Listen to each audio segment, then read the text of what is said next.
Nelly Dodino, bonsoir. Patrice Savala, bonsoir. Vigile Aroncet, bonsoir. Bonsoir Patrice, bonsoir à tous. Je pense que Georges Akwanou va réajuster les choses pour qu'on puisse écouter Nelly Dodino, bonsoir.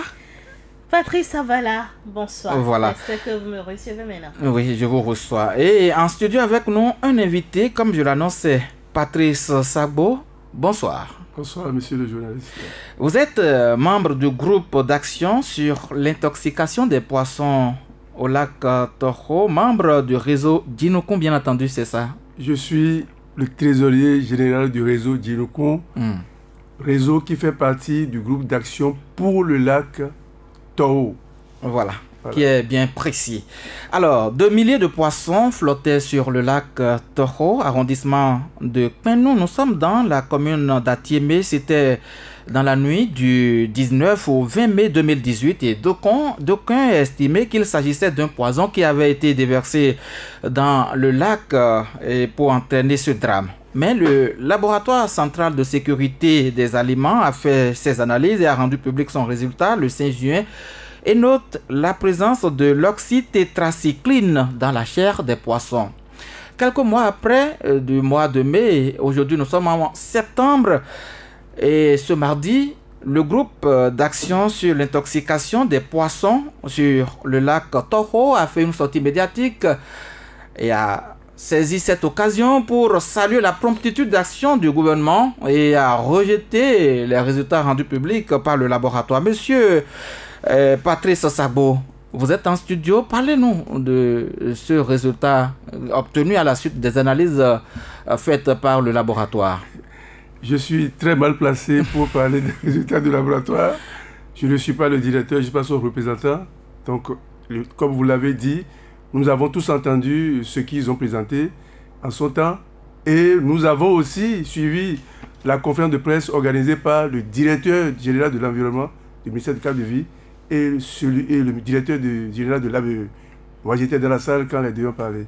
Donc, j'ai écouté les résultats et de ces deux personnalités de notre pays et j'ai mis bout à bout les deux résultats et j'ai vu que vraiment bon on a rien eu, il n'y a rien eu de concret et nous avons attendu le mois de mai jusqu'à ce jour pour voir est-ce que c'est fini, parce que le laboratoire de contrôle de sécurité sanitaire des aliments disait que ces résultats étaient provisoire.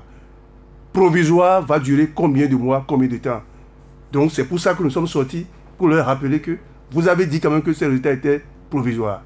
Jusqu'à l'heure où nous parlons là, qu'en est-il exactement? C'est pour ça que nous étions sortis. Et nous les avons invités, il faut vous dire, on l'a invité, le ministère du cadre de vie, le ministère de l'Agriculture, on a invité les populations qui sont à Kpenou, on a invité les élus locaux, effectivement, aussi, qui sont avec nous, et des ONG qui travaillent sur ce lac-là. On les a invités toutes et elles sont venues hier au Kodiam. Ce qui s'est passé hier par rapport au ministère de l'Agriculture, moi, j'étais déçu pour eux. Pourquoi? Nous avons annoncé notre conférence publique depuis plus d'une semaine. Et nous leur avons adressé des invitations écrites portées, ils ont déchargé. Mais nous étions surpris hier d'avoir vu les cadres de ce ministère organiser un atelier au profit des mêmes acteurs concernés par notre conférence dans une salle qui est juste la nôtre. Et aucun représentant de ce ministère n'était avec nous dans la salle. C'est le moment de remercier le ministère du cadre de vie qui a envoyé le directeur général de l'ADELAC, qui est resté du début jusqu'à la fin et qui s'est prononcé effectivement sur la situation telle que lui aussi le pense. C'est drôle, dramatique. Monsieur Patrice Sagbo, après les résultats rendus publics par le laboratoire, quelles sont les démarches que vous avez menées pour en savoir davantage sur le travail que fait ce laboratoire pour nous sortir un autre résultat, puisque l'autre était provisoire? Nous n'avons pas attendu les résultats du laboratoire avant de nous rendre sur le terrain le 24 mai 2018. Nous avons interrogé les pêcheurs, le CA de la localité. Nous avons interrogé les mareyeuses. Nous avons interrogé les agents de la ferme qui a perdu des tonnes de poissons. Nous avons eu la chance de croiser sur notre chemin le directeur départemental de l'agriculture et de l'élevage, qui nous a parlé très brièvement. Et nous sommes revenus faire le point. Et c'est à l'issue de ce point que nous avons programmé cette sortie que nous avions effectuée hier. Oui, et cette sortie, vous a permis de rejeter les résultats rendus publics par le laboratoire. Totalement. Mais Pourquoi? quelle est la contre-expertise que vous avez eu à faire au niveau du groupe d'action de l'intoxication du poisson sur le lac Toro? Donc, lorsque le ministre s'était rendu sur le terrain avec le directeur de laboratoire, il disait qu'on ne prendra aucune décision concrète si le résultat des analyses ne sortait pas. C'est ce qu'ils ont dit aux populations et c'est ce que nous avons aussi entendu par les médias. Donc on attendait ces résultats et c'est comme si le laboratoire était sous pression. C'est vrai, le laboratoire est sous le contrôle du ministère de l'Agriculture. Quelques jours après, ils ont sorti quelque chose. En tout cas, moi, je n'ai pas foi à ça. Parce que moi, si vous prenez... Le laboratoire, c'est quoi? C'est quelque chose qu'on va chercher et qu'on ne pouvait pas voir à l'œil nu. On va détecter, on a des machines pour ça. Et les gens ont des protocoles. Des protocoles pour voir, oui, on a des hypothèses avec des protocoles. On dit, oui, si on faisait ceci, voilà, c'est ça. Mais le meilleur laboratoire, c'est le terrain.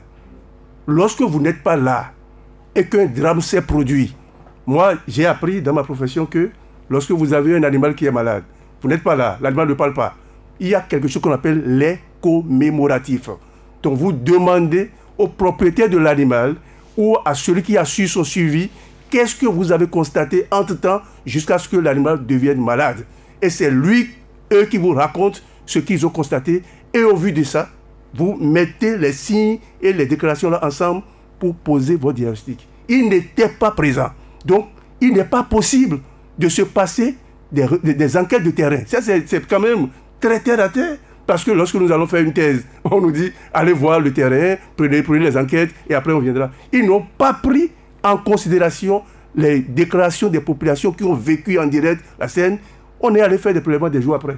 Moi, je peux vous dire, lorsque des choses se sont passées dans le lac, la rivière Clou, à Savalou, oui. Nous étions là-bas. On est parti avec des scientifiques, on a fait des prélèvements et nous croyions que les prélèvements pouvaient rester longtemps. Mais lorsque l'on est revenu, le temps de quitter le Gozoré est venu ici 3 jours après, tout est parti. Il n'y avait plus rien du tout. C'est comme ça. Non, c'est comme ça que ça se passe. Les molécules que vous recherchez, si vous ne le faites pas vite, ça s'envole. Et c'est absorbé par les bouteilles ou bien je ne sais pas, ça s'envole quand même. On n'a plus rien vu après. C'est comme ça. Donc nous mettons en doute les méthodologies de prélèvement et les résultats que les gens nous ont livrés. Si vous allez interroger les gens du laboratoire, hier dans la salle, c'est à la fin de la conférence que nous avons appris que le laboratoire a envoyé, parce que nous l'avons invité, a envoyé quelqu'un. C'est à la fin de la conférence que la dame s'est rapprochée de moi, parce que j'ai dit que les résultats des 2 laboratoires sont contradictoires. Elle n'était pas à l'aise. Donc j'ai dit, bon, tu aurais dû demander la parole et on te l'aurait accordé. Et tu dis ce que tu veux, parce que ici la parole est ouverte. Tu n'as pas dit ça. Maintenant, je vais vous dire que vous n'avez pas tout le matériel qu'il faut pour investiguer sur le terrain sur lequel on vous a envoyé. Oui ou non? Elle a avoué que c'est ça. Ils n'ont pas de protocole. Parce que, précipitamment, on nous a parlé de la présence ou non de pesticides. Est-ce que nous on a dit ça? On n'a pas dit qu'il y a des pesticides. Qui a dit ça? Pourquoi on s'est précipité pour aller contrôler seulement des pesticides? Et c'est ça qu'on nous a dit. Mais il faut chercher la cause de la mort massive de ces poissons. Si vous voyez, vous lisez bien les résultats, ce sur quoi on s'est appesanti immédiatement, on a dit, oui, il n'y a pas de pesticides. Est-ce que nous on a dit ça? Nous on n'a pas demandé, on n'a pas dit ça. Ça veut dire qu'il y a quelque chose. Et on a dit, va contrôler ça. Mais après ça, ils ont parlé de tétracycline. Mon Dieu. C'est-à-dire que lorsque, là où nous sommes ici, ou bien tous ceux qui élèvent des poulets chez nous, les poulets, à partir des poussins d'1 jour, savent que tous les jours que Dieu fait, il donne toujours des antibiotiques. Même sur les étiquettes, on indique que les antibiotiques, par rapport à la viande, il faut respecter un temps de délai. Par rapport à l'œuf, rien n'est respecté. Ça veut dire que tous ceux qui consomment les viandes de poulet de chair, les poulets recyclés, les pondeuses, tout ça, consomment tous les jours des antibiotiques, des résidus. Des résidus, c'est ça. Toujours, c'est ça. Ça veut dire qu'on va dire que, bon, voilà, c'est ça qui a tué, c'est ça qui a tué, ça qui a tué. Moi, je n'ai pas appris. Là-bas, sur le terrain, les gens nous disent que lorsque les poissons, parce que c'est plusieurs poches de poissons qu'on a installées à l'intérieur du lac. C'est pas en dehors, c'est dedans. Et on a vu ça. On ne nous a pas dit qu'on donne des antibiotiques tous les jours. Mais ce qui est constant, c'est qu'on donne de la provende. La provende, c'est un corps étranger. Et qu'on met des éléments chimiques. La méthionine, la lysine, tout ça, qui constituent des corps étrangers pour le lac. Lorsqu'on va mettre, on n'est pas allé vérifier, est-ce que c'est la provende qui a fait ça? On n'a pas dit ça. Est-ce que c'est comment la provende combinée à une température, tout ça là qui a fait ceci? On n'a rien dit et on s'est adressé à des pesticides. On attend toujours le résultat, l'autre résultat du laboratoire. Ils n'ont rien dit. Pour moi là, leurs résultats ne permettent pas de prendre une décision parce qu'en temps, on a interdit tout accès de ce lac aux pêcheurs qui ne se nourrissent que de ça. Leur profession, leur source de revenus, ce n'est que la pêche. Mais on les a interdits de pêche et d'accès. Mais là, si on n'a pas les résultats, quand est-ce qu'on va leur dire aller ou ne pas aller? C'est ça notre difficulté. Merci à vous, monsieur. Et hier, dans la salle, on a demandé aux représentants du chef d'arrondissement, aux pêcheurs et à une ONG qui travaille sur le terrain, est-ce que les gens sont revenus vous dire les résultats de laboratoire? Ils nous ont dit, ils ont appris l'information à la télévision. Ce n'est pas normal. Vigile Avancé, voilà la situation que nous avons vécue entre le 19 et le 20 mai. Et voilà les résultats rendus publics par le laboratoire. Et voilà la réaction de ce groupe d'action sur l'intoxication des poissons au lac Toho. Moi, je vais commencer par saluer ce courage-là de cette plateforme d'ONG. C'est en lui-même un sujet, je vais dire. Parce que dans un pays où tout le monde a peur, tout se tait, tout s'aligne, voilà, qu'ils aient trouvé le courage de faire leur travail de veille, comme c'est dévolu, n'est-ce pas, aux organisations comme celle-là, eh bien, j'ai envie, plutôt que de répondre à votre question, poser encore des questions à M. Sabou. Qu'est-ce qui a bien pu se passer? Parce que je suis sûr, connaissant mon pays, connaissant le Bénin, les méandres de cette conférence de presse, vous avez raconté une partie où on a essayé, n'est-ce pas, c'est honteux. Mais bon, il y en a qui assument tout. Ils assument tout. Ils ne savent pas qu'en le faisant, n'est-ce pas, vous gonflez la honte. Bah, je dis, ils sont encore vaccinés. Comme ça. Qu'est-ce qui a bien pu se passer, n'est-ce pas? Avant cette conférence, vous avez dû tellement arbitrer, je suis sûr. Moi, je ne vous connaissais pas personnellement avant de vous rencontrer dans ce studio. Mais je suis sûr, connaissant mon pays, que vous avez dû arbitrer 1000 choses pour arriver quand même à cette décision de faire cette conférence de presse. Racontez. Oui. Notre but, c'est notre rôle en tant que société civile, c'est d'éveiller la conscience des uns et des autres pour que nous puissions avoir des hommes pour un développement vraiment durable. Et nous ne dépendons d'aucune obédience politique. Nous sommes libres et je crois quand même qu'on ne peut pas nous arracher la liberté d'expression. Nous nous sommes rendus sur le terrain. On attendait que les gens nous disent il y a ci et ça. Nous avons attendu pour que les gens ne nous disent pas que, comme les gens ont l'habitude de le dire, nous sommes, ils sont dans la précipitation, ils sont dans le ceci, ils sont guidés par des camps politiques. Non. On les a attendus jusqu'à ce que le temps s'efface et que tout le monde ait constaté leur impuissance face au danger qui guette notre pays. On n'a jamais fait de la prévention, sachant bien que la prévention coûte moins cher que vraiment la guérison. C'est ça qui nous a guidés. Si nous nous taisons, on va dire vous avez été coupable de ce qui est arrivé à ces consommateurs de poissons. Je vais vous dire, les gens, lorsque les poissons ont 10 tonnes de poissons, mais à la fin, on n'a enfoui que un peu plus d'une tonne. Les 9 tonnes sont passées par où? Les gens nous ont dit que les gens se sont dépêchés pour aller vendre ces poissons. Si ce que le laboratoire nous avait dit était juste, parce que le laboratoire a bien dit, il y a eu cas d'intoxication. Le laboratoire est bien écrit, intoxication. S'il y avait vraiment eu une intoxication qui pouvait tuer les gens avaient consommé 9 tonnes de poissons et personne n'a investigué pour savoir est-ce que quelqu'un est mort ou est-ce que c'est vendu, qui a fait ça, rien, et tout à fait rien. Donc on ne peut pas se taire sur ça. D'autres drames de ce genre, plus graves, pouvaient se produire. Et c'est en prévision de ça que nous alertons les autorités pour leur dire nous devons voir clair dans cette situation pour vraiment la santé. Il y a des maladies chroniques où ce n'est pas le jour où vous avez consommé que vous mourrez. C'est ça. Donc, c'est ce que nous voulons seulement dire.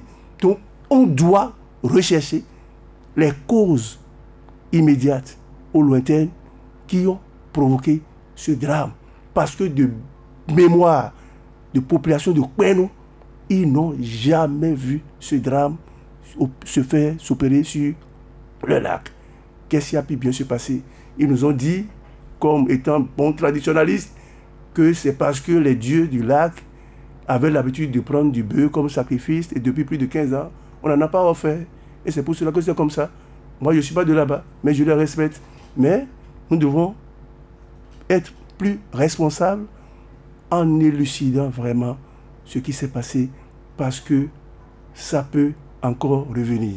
Ça peut encore revenir. Et lorsque ça revient et que les gens parlent un peu, ils se taisent. Et c'est au moment des campagnes qu'on va là-bas pour dire on va donner 200 000 francs pour vraiment et enterrer des cadavres. Comme les pesticides dans le nord de notre pays. Nous ne voulons plus ça. C'est pour ça. Il n'y a plus rien qui s'est passé. Comment ça s'est... Il n'y a pas eu pression. Nous avons joué notre rôle. Et c'est ce à quoi ça aboutit. Et c'est ce rôle que nous on salue. Parce que ne croyez pas que vous agissez pour rien et que les gens ne vous observent pas. Nous, on vous a toujours observé sur comment on appelle, les OGM. Voilà. On vous a observé sur le dernier combat à l'Assemblée nationale avec... Vous prenez tous les risques. Vous ne calculez pas. Je vais parler de ces organisations-là. C'est pratiquement, voilà, ceux qui tiennent encore vraiment l'antenne de la veille, malgré tout, malgré les contextes. On vous en félicite. Merci. Parce que peut-être c'est l'une des rares choses que vous n'entendez plus. Oui. Vous êtes les rares fous encore dans cette république-là. Et vous allez entendre, hein, c'est vite arrivé, vous êtes aujourd'hui sur Soleil FM. On vous dira, non, oui, voilà, c'est Adiavon qui les conduit. Voilà, on est dans un pays de pollution. Ça également, c'est à démasquer. Hein. C'est un diagnostic qu'il faut faire et puis trouver les solutions. On a toujours emballé les choses comme moi. Quand on a annoncé le sujet, moi, je me suis rappelé de cette affaire-là qui a brûlé le marché d'Antokpa. Et, vous voyez, on m'avait dit, j'avais été sanctionné pour ça, par exemple. Parce que le camion qui a brûlé le marché d'Antokpa aurait pu brûler, je ne sais pas moi, n'importe où. Si c'est là où le policier qui est venu, n'est-ce pas, voulant prendre 2 000 francs, en plus des 10 000 francs qu'il avait déjà reçus, ça également c'est le Bénin. Si c'était ailleurs, ben, le drame se serait produit là. Ce ne serait pas le marché d'Antokpa qui avait brûlé. On nous avait dit, allez, taisez-vous, il a une commission d'enquête. De cette commission d'enquête, vous avez entendu quelque chose jusqu'à présent? Quand on parlait du lac Toro, on avait parlé de résultats provisoires. J'avais souri, je savais qu'il n'aurait rien. Et il n'y a que des fous comme vous, excusez-moi, pour rappeler ça à la conscience. Voilà des gens... On ne peut pas affirmer qu'il n'aura rien. Il a quelque chose. Pourquoi on peut toujours attendre le laboratoire? Il n'a pas le temps du silence. Il n'a pas le temps de la vérité. Mais mon Dieu, il n'aura rien. Malheureusement, et c'est anormal. Et c'est pourquoi des gens comme vous doivent pouvoir sortir, n'est-ce pas? Pour pouvoir nous rappeler à ces dirigeants. Parce que c'est eux qui ont la décision. C'est eux qui doivent faire. Maintenant, si ils sont impuissants, si... ils n'ont pas, disons, les moyens techniques, parce que ça également, c'est le Bénin, c'est l'une des caractéristiques des pays sous-développés. Est-ce qu'on n'a pas droit, notre opinion n'a pas droit à la vérité? Est-ce que c'est honteux? Est-ce que quelqu'un dit que c'est eux qui sont allés empoisonner le lac? Est-ce que quelqu'un a dit que c'est eux qui sont coupables? C'est quoi le problème où chacun ne peut pas rester dans son couloir? Vous voyez, on s'est empressé de justifier. Vous avez parlé tantôt de pesticides, comment on a appelé le produit? Non, vous vous laissez ça. Non, mais c'est la même chose. Personne n'accuse personne. On peut même pécher par ignorance. On peut, non, voilà. Ça ne participe pas à la construction d'un pays. On est pays sous-développé, on s'enfonce dans le sous-développement. Des drames du genre, il en a tellement eu. sans suite, sans explication. J'ai souvent donné l'exemple, n'est-ce pas, de Jean-Christophe Ngbo, ce journaliste du matinal qui a été retrouvé presque mort. C'était le seul survivant encore en ce temps-là de sa famille, d'une famille de 4 ou 5 personnes. Tous les autres membres étaient décédés. Jean-Christophe Ngbo est mort 1 mois après. Donc toute la famille a été décimée comme ça. On n'a pas connu la cause et à ce jour, on n'a pas connu la cause. Voilà dans quel pays nous sommes, où les drames se répètent comme ça. Hier, c'était le lac Toro. On attend encore le lac je ne sais où pour pouvoir crier, voilà, faire des conférences, prendre des décisions. Et puis ça s'arrête là. Nous sommes condamnés parce que nous sommes nés au Bénin. Est-ce que c'est la fatalité? Est-ce qu'il faut s'abonner à la fatalité? Je ne pense pas. Ce que nous faisons, c'est la veille. C'est dirigé contre personne. Contre personne. Il faudrait que les gens puissent le comprendre. Nelly Dodinou, le laboratoire d'analyse de sécurité des aliments a rendu public son résultat après analyse et a dit que c'était provisoire. Aujourd'hui, le groupe d'action sur l'intoxication des poissons fait sa sortie médiatique et remet en cause et dit ne pas trouver une crédibilité dans ces résultats rendus publics. Est-ce que vous ne voyez pas qu'on devait quand même attendre le laboratoire, étant entendu que ce laboratoire, comme l'a reconnu M. Patrice Sabo, n'a pas le dispositif nécessaire pour faire ces genres d'analyse et rendre public vraiment, véritablement les résultats issus du drame de Toro? Est-ce que vous, Patrice, vous êtes fier de ce que le laboratoire, le seul d'ailleurs au Bénin, n'est pas le matériel? Est-ce que ça s'entend? On n'a peut-être pas été prévisible. Est-ce que ça s'entend? C'est ça le Bénin. Même pour de petites analyses, de petites radiographies, de petits scanners, il n'y en a pas au Bénin. Vous n'en avez pas, soit on vous demande d'aller à Lomé, ou soit on vous demande d'aller à un consulat, ou soit on vous demande d'aller dans la sous-région. Les autres ont quoi de plus que nous? Parce que les autres, peut-être ceux qui les gouvernent ou ceux qui les dirigent, ont conscience de ce que leur peuple a besoin de ces appareils-là pour vivre et survivre et aller mieux. D'abord, il a fallu 3 jours.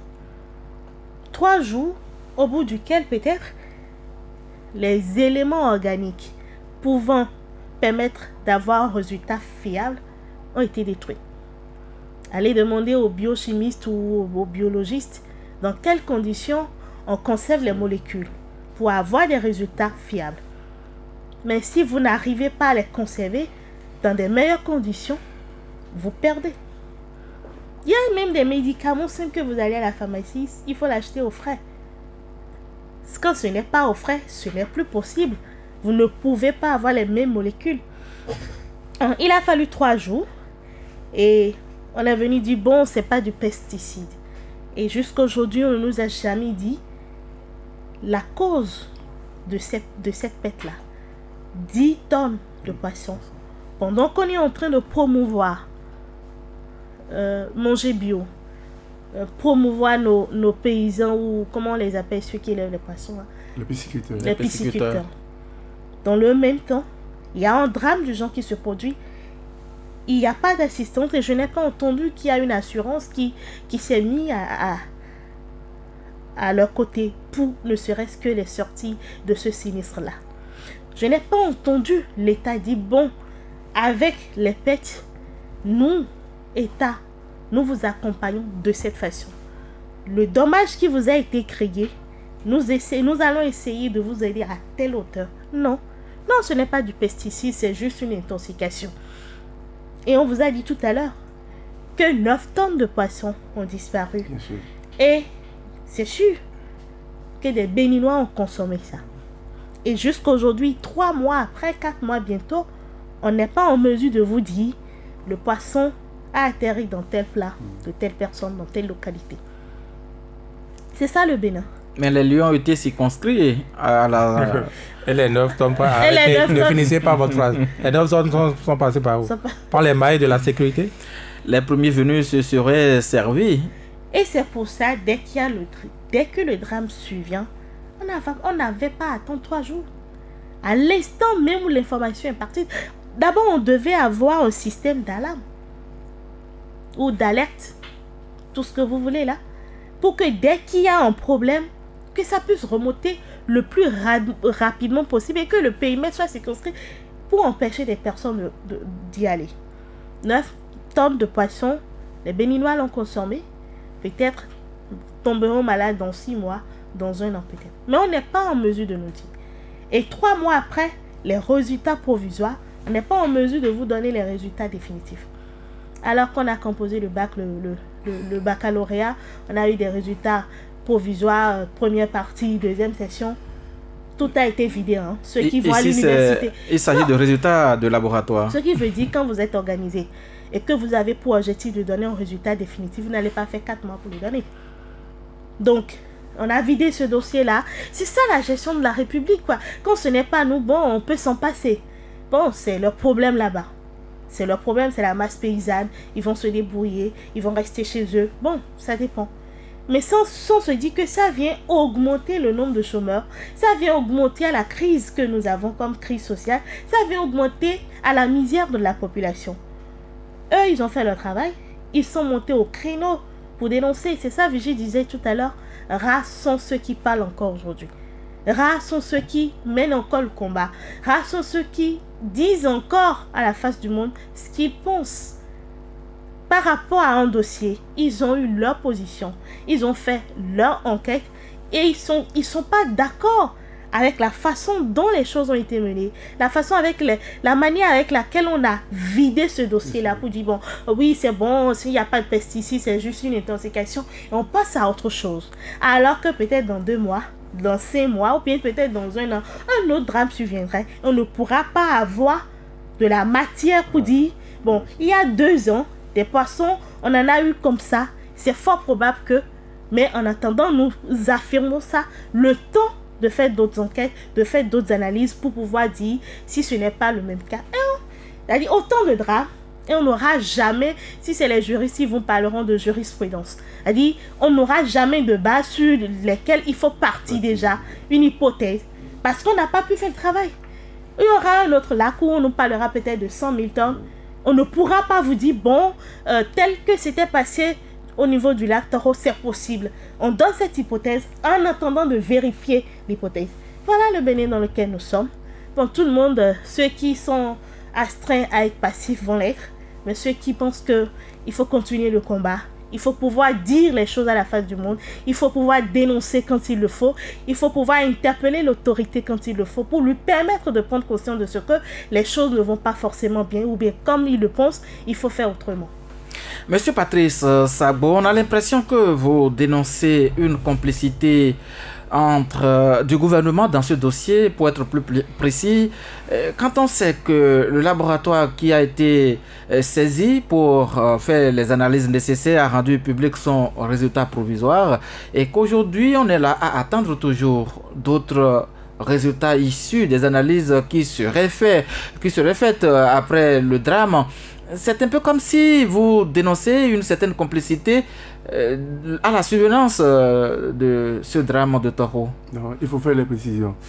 Moi, je félicite d'abord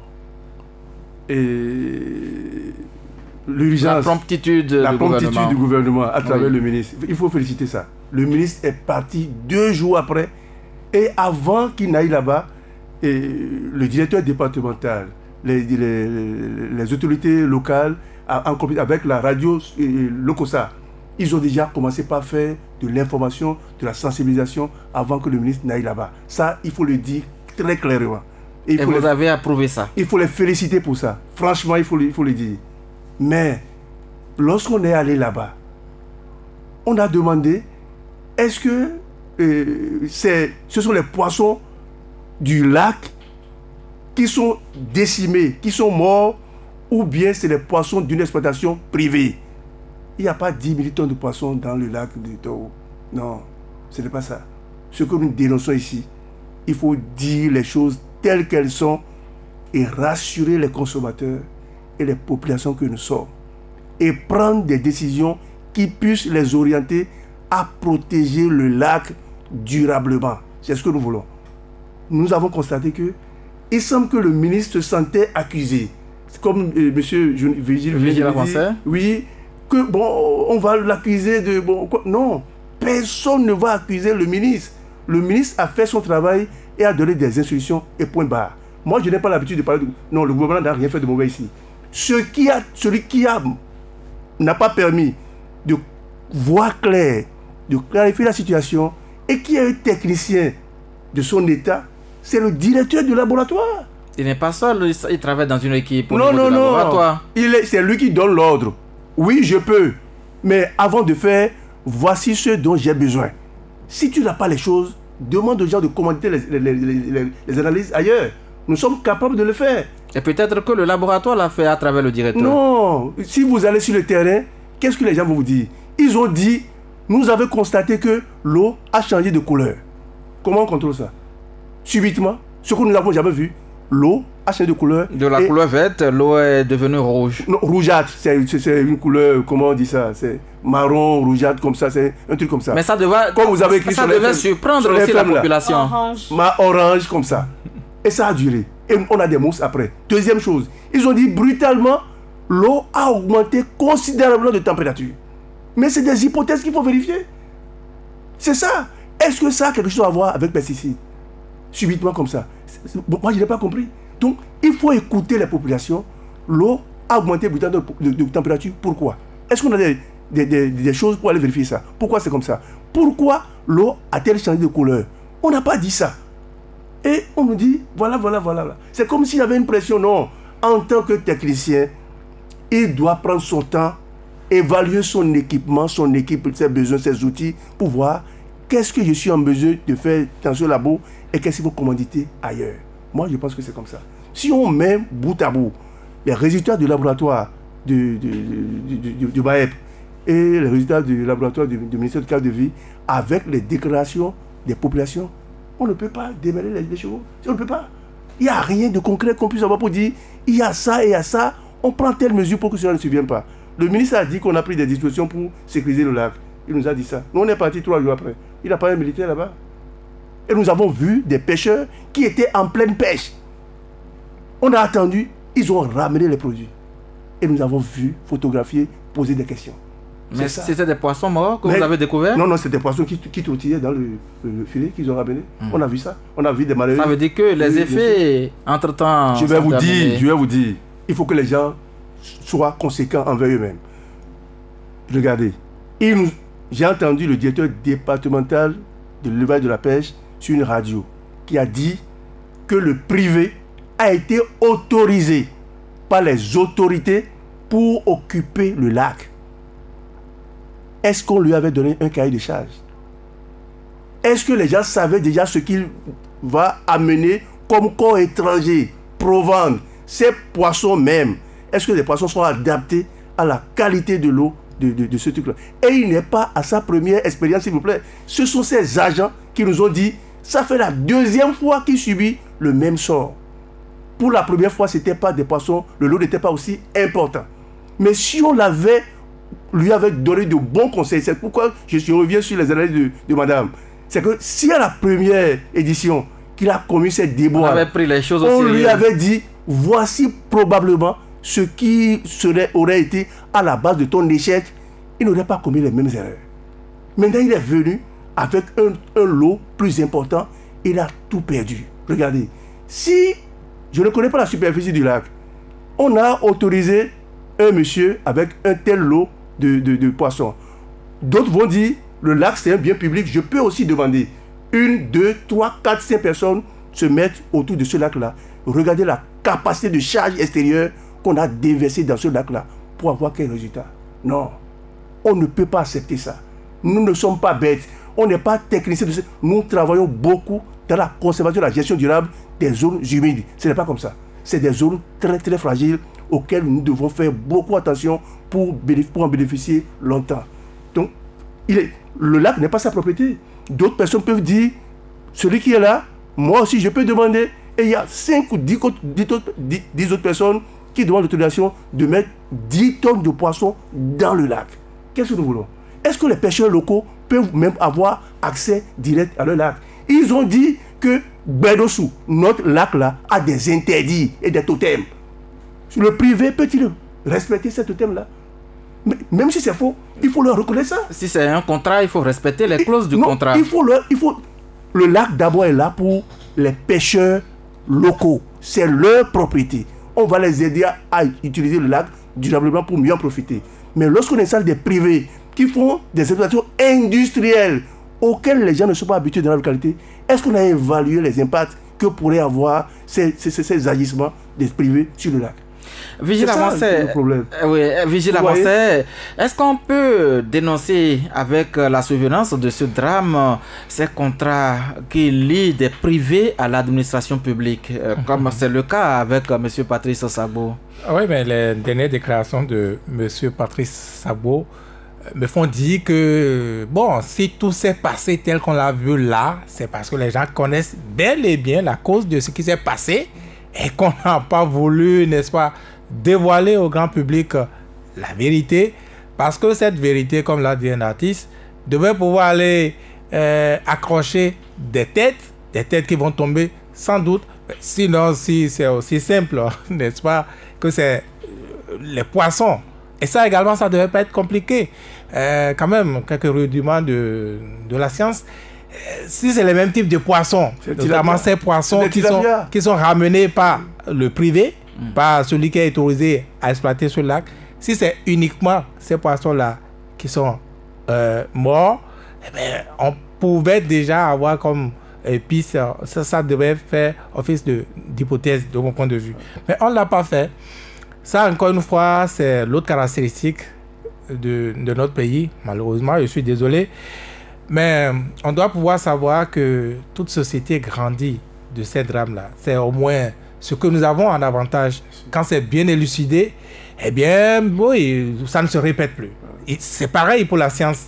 Mais là, personne n'a même pas un début fiable, objectif de ce qui s'est passé. Tout est emballé, embrouillé. Voilà. Malheureusement, donc, moi, qu'on soit clair, hein, moi non plus, je ne condamne pas souvent les autorités pour ces drames-là. On a parlé de l'effondrement du pont de Sota. Oui, bon, ça au moins, ils ont dû sur le pont et voilà, ils n'ont pas anticipé. Ça encore, oui, leur responsabilité peut être engagée là. Mais pour un lac qui du jour au lendemain voit ses poissons mourir, les autorités ne vivent pas là, mais voilà, ils constatent tous que cela est arrivé. Ce qui est condamnable, c'est la gestion de ces genres de crise. La gestion qu'on fait de ces genres de crise. C'est vrai, nous sommes un pays sous-développé, on a d'autres priorités, donc on ne va pas demander qu'on investisse tous les moyens dans un laboratoire pendant un drame éventuel. Mais on est en même temps dans une communauté mondiale. Quand vous ne pouvez pas, quand vous avez montré vos limites et on ne demande pas d'être plus fort que vous-même, mais dites la vérité. Les gens nécessairement vont vous venir en aide. Mais on a d'autres cas, on a d'autres pays et ça nous revient. Comment ça se gère? Pourquoi on fait comme si c'est une honte personnelle, comme si c'est une incapacité personnelle, comme si c'est une affaire personnelle, comme si... Bon, voilà, moi je ne comprends pas. Et plusieurs fois ça s'est passé. On va pas faire... Moi je n'ai pas l'habitude quand même de faire ces genres de procès parce que ces genres de drames surviennent. Mais c'est la gestion, encore une fois, qui est le problème. Il en a, hein, il a tellement de cas dans ce pays. Ouais. Je vais vous donner un exemple, peut-être ça n'a rien à voir avec à Porto-Novo. Oui. Vous savez que les sapeurs-pompiers n'ont pas de véhicule, par exemple? Vous savez que les sapeurs-pompiers de Porto-Novo, de Lomé Plateau, n'ont pas le matériel, les outils, je ne parle même pas de... Ils en avaient, même peut-être que c'est tombé en panne. Vous parlez, vous, de quoi? Vous ne les connaissez pas mieux que moi. On voit le véhicule circuler, Vigile Avancé. Oui, on voit le véhicule. Mais quel type? Voyez, tout un département. Voyez, tout un département. Actuellement, ils n'ont qu'un véhicule. Et quel véhicule? J'aurais dit demi-véhicule si ça existait. Dans leur état actuel. Le grand véhicule pour les incendies. Le camion en citerne. Voilà. C'est presque pareil. Attendez qu'un drame survienne à Kobe. Vous allez voir, je touche du bois, hein, c'est juste un exemple. On va commencer par accuser, oui, ils n'ont pas telle machine. On n'anticipe pas. On n'anticipe pas dans ce pays-là. Et après, bon, on commence par faire... Et tout se tait et tout s'est tu. Et la vie continue. Est-ce que c'est des gens normaux? Est-ce que c'est un pays normal qui fonctionne comme ça? C'est vrai, on a les moyens qu'on a. Mais après, avec un peu d'intelligence, une meilleure gestion, je crois qu'on arrive à parer à ce à quoi on peut parer. On le dit, ça ne dit rien. Je viens de donner l'exemple des sapeurs-pompiers dans un pays, voilà, un pays normal, on aurait consigné ça quelque part. On peut faire quelque chose, par exemple. Vous ne verrez rien. Vous ne verrez rien. Moi, quand j'étais chez eux, vous concevez que ce soir, c'est le Rotary Club de Porto-Novo qui est allé à leur secours. Pour acheter des gants, je vous dis. Pour acheter d'ordinateurs. Pour acheter des civières. Et offrir ça. Mais et le budget national dans tout ça? Et le budget national? Et ils sont prêts, ils ont dit qu'ils ont, dans quelques mois, un truc sous-régional où ils vont demander des camions pour eux. Un camion au moins. Vous concevez ça? Et le budget national? Qui connaît les sapeurs-pompiers à Porto-Novo, allez voir là où ils habitent. C'est la maison des rats, on aurait dit. Je les respecte, pourtant c'est des gens nobles qui habitent là. C'est ça le pays. Et ça, c'est l'exemple que moi j'ai sous les yeux, ça. D'aucuns vont, certainement, ça allume des exemples dans d'autres têtes. On ne dit pas de tout faire, mais il faut une hiérarchie de priorité. C'est cela. Mais en tout cas, nous, notre rôle, c'est de dénoncer. On ne va pas être fatigué de dénoncer. Tout ne se taira pas dans ce pays. On parlera. Voilà. Nelly Dodino, est-ce que vous avez l'impression, vous, que les autorités ne s'inspirent pas des expériences qu'elles vivent dans ce genre de situation? Vous prévoyez, bien sûr. Je ne sais pas s'il faut répondre oui ou non. Mais quand je pars d'un constat, où je pourrais même partir de quelques exemples pour vous dire, ça va arriver encore et encore. On vous a parlé de l'incendie de notre bar. Ça a pris toute une partie. Ça a ruiné des vies. Des gens sont décédés. Parce qu'ils ont tout perdu. Quelque temps après, il y a encore eu un incendie dans le même marché. Mais on ne nous a pas encore dit. Vigile a dit tout à l'heure, hein, on avait dit, bon, c'était un policier, mais... Ah, c'est les journaux qui ont dit ça. Ils ont dit qu'il y aura une commission d'enquête. Ça fait plus de 3 ans. On attend toujours les résultats de la commission. Mais le président Boni Yaya avait prévu installer au cœur de ce marché un groupement de sapeurs-pompiers pour prévenir ces genres de situations. Je vous dis, nous sommes dans l'État étant une continuité. Il a toujours existé à Tokpa, il a toujours existé une base des sapeurs-pompiers de Tokpa, dans Tokpa. Il a toujours existé cela. Il fallait renforcer. Écoutez. Nelly Dodino. Patrice, vous ne me permettez pas de garder... Pourquoi vous souriez? Non, c'est que vous m'avez... perturbé. J'ai perdu le fil de ce que je voulais dire. Tout simplement, je vous dis, est-ce qu'on tire vraiment le son de ce qui nous arrive? Je ne crois pas. Je ne crois pas. Parce que quand vous prenez les régimes qui se sont succédés, vous verrez que c'est les mêmes tares qu'on répète. C'est les mêmes bêtises qu'on reprend. Ou parfois, c'est les mêmes personnes qu'on reprend qui reprennent les mêmes choses pour les mêmes résultats. Et 5 ans après, ils reviendront encore pour vous dire la même chose. Et nous sommes dans un cycle.